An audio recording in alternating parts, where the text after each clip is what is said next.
Hello everyone. आज के video में हम जानेंगे कि क्यों हमें गोल्ड में इन्वेस्टमेंट करनी चाहिए और कितनी और कैसे करनी चाहिए जिससे कि हमें रिटर्न्स ज्यादा मिले। सबसे पहले ऐसा माना जाता है कि gold is a god's own currency.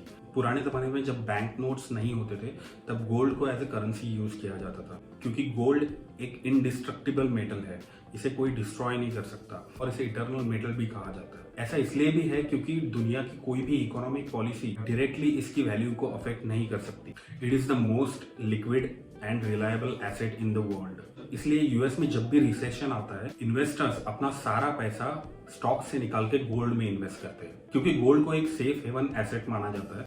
और इसी की वजह से दुनिया भर में जब भी रिसेशन आता है तब गोल्ड की प्राइस बहुत ज्यादा बढ़ जाती है, क्योंकि गोल्ड का सप्लाई लिमिटेड है और पूरी दुनिया में सिर्फ 2 लाख टन ही गोल्ड अवेलेबल। तो पिछले 15 साल की बात करें तो 15 साल पहले 2008 में गोल्ड का 10 ग्राम गोल्ड का रेट था 12,500 रुपए और आज 2023 में यही रेट बढ़कर 52,800 रुपए हो गया है।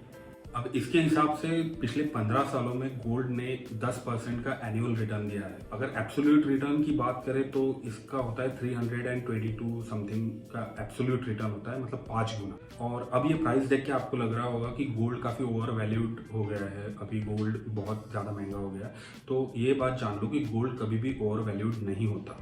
इसलिए मेरा ओपिनियन है कि आप अपनी इन्वेस्टमेंट का 10 to 15% इसमें जरूर इन्वेस्ट करो। फिर भी गोल्ड एक अच्छा इन्वेस्टमेंट ऑप्शन नहीं है। इसे हम एज ए सेविंग या अप्रिशिएटिंग एसेट के तौर पे देख सकते हैं, लेकिन अगर लॉन्ग टर्म इन्वेस्टमेंट की बात करें तो ये इतना अच्छा ऑप्शन नहीं है जितना म्यूचुअल फंड और स्टॉक्स होता है। लेकिन अगर आप एफडी में इन्वेस्टमेंट करने वालों में से हो तो एफडी से अच्छा आप गोल्ड में इन्वेस्टमेंट कर लो एक बेटर रिटर्न्स के लिए, क्योंकि 10% का एनुअल रिटर्न एफडी से तो बेटर ही है। अब मेनली ऐसे 3 तरीके हैं जिससे आप गोल्ड बाय कर सकते हो। पहला है फिजिकल गोल्ड, यानी कॉइन या फिर ज्वेलरी के तौर पे। This is the most expensive form of holding a gold, क्योंकि इनफैक्ट इसे मैं इन्वेस्टमेंट भी नहीं कहूँगा, क्योंकि आपको मेकिंग चार्जेस देने पड़ते हैं ज्वेलर्स के, जो 10 से 15% के बीच में होते हैं। ऊपर से इसे होल्ड करने का एक रिस्क अलग से होता है। आपको अगर आपके पास ज्वेलरी है तो उसे आप बैंक के लॉकर में रखते हैं, जिससे आपको लॉकर फीस भी देनी पड़ती है।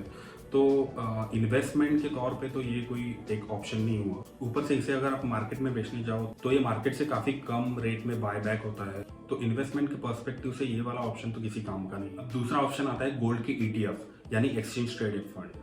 इसमें आपको सिर्फ ट्रेडिंग चार्जेस देने पड़ते हैं, जो कि काफी निग्लिजिबल होते हैं। इसलिए मेरे हिसाब से ये सेकंड बेस्ट ऑप्शन होता है गोल्ड में इन्वेस्ट करने का। अगर आपका डीमैट अकाउंट है तो वहां पे गोल्ड के ईटीएफ अवेलेबल होते हैं, आप वहां से इजीली बाय कर सकते हो। तीसरा ऑप्शन और सबसे बेस्ट ऑप्शन होता है गोल्ड खरीदने का गोल्ड के एसजीबी, यानी सॉवरिन गोल्ड बॉन्ड्स। ये सबसे बेस्ट तरीका होता है सोना खरीदने का। इस पे आपको कोई भी मेकिंग चार्जेस नहीं देने पड़ते, या फिर इसे खरीदने के लिए आपको किसी भी तरह का कोई चार्ज नहीं देना पड़ता।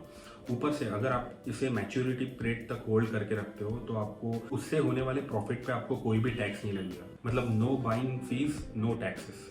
इसके साथ ही आपको 2.5% का एनुअल इंटरेस्ट रेट मिलता है इस बॉन्ड को होल्ड करने के लिए, और गोल्ड प्राइस इंक्रीमेंट तो मिलता ही। यानी कि अगर गोल्ड का प्राइस 10% से अगले 1 साल में बढ़ा तो आपको 10% तो मिलता ही है, ऊपर से 2.5% एक्स्ट्रा मिलता है एज एन इंटरेस्ट रेट, मतलब आपका टोटल रिटर्न होता है 12.5%। तो अगर आप ये एसजीबी बाय करना चाहते हो तो लिंक मैंने डिस्क्रिप्शन में दिया है। विंड वेल्थ नाम की वेबसाइट है जहाँ पे आप जाके ये बाय कर सकते हो।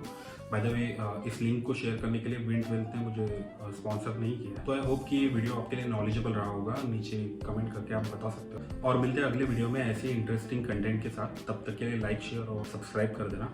Stay tuned.